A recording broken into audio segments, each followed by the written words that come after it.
नमस्कार, मी सौ विद्या पवार, सावित्री शक्तीपीठ महाराष्ट्र। जय ज्योती जय क्रांती। आजचा विषय आहे सावित्रीच्या लेकींचा छंद जोपासणे। सावित्रीच्या लेकींचा काळ बदलला तसे आपणही बदलायला पाहिजे।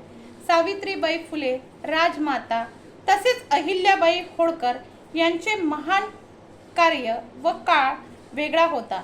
त्यांनी केलेले कार्य आणि समाज संस्काराची शिदोरी आता कुठेतरी कमी पडते आहे।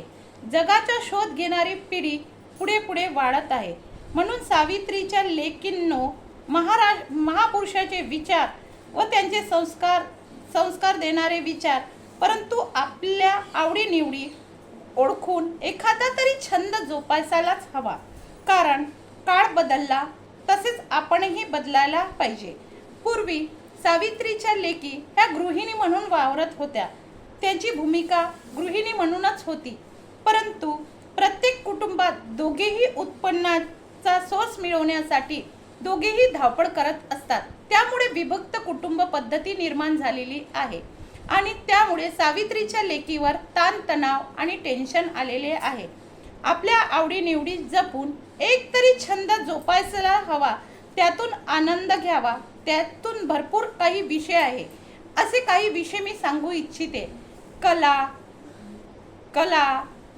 खेळ, त्याच्यानंतर गायन, वादन, वक्तृत्व, त्याच्यानंतर एकपात्री प्रयोग आणि नृत्य, असे काहीतरी छंद प्रत्येकामध्ये दडलेले आहे।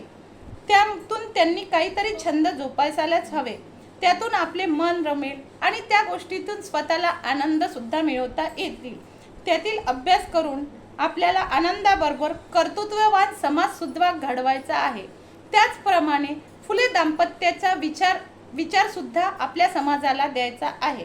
त्यांच्या कार्याच्या चळवळीत सहभागी होऊन आपल्या भावी पिढीला फक्त त्यासाठी सावित्री शक्ती विद्यापीठच या कार्याला सहभागी होऊ शकतात। आणि त्याचप्रमाणे मी या सावित्री शक्ती